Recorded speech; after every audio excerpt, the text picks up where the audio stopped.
Et nous revenons en Belgique avec l'inauguration d'une toute nouvelle centrale géothermique à Glin, près de Mons. Elle alimentera tout un zoning en énergie renouvelable.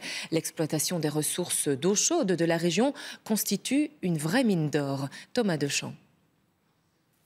Le sol du Hainaut recèle bien des trésors, et notamment des nappes d'eau chaude qui, grâce à une centrale comme celle-ci, permettent de produire du gaz et donc de l'énergie 100% propre, sans émettre de CO2.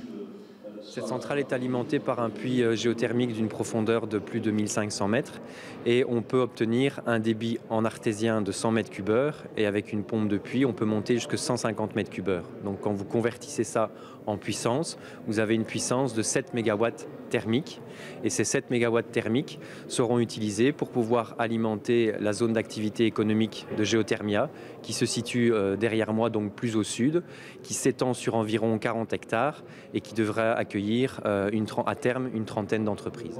C'est ici la seconde centrale géothermique de la région, mais la première à alimenter directement un nouveau parc d'entreprises encore en développement.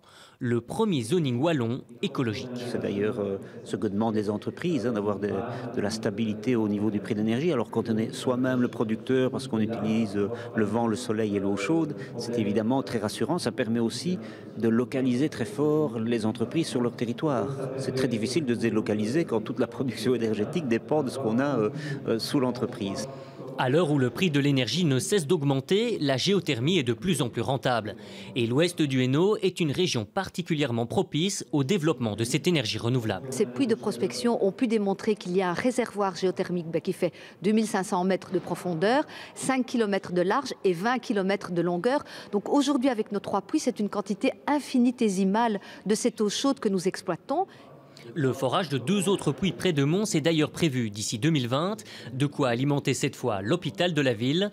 Que ce soit pour le secteur privé ou public, la Wallonie mise de plus en plus sur la géothermie.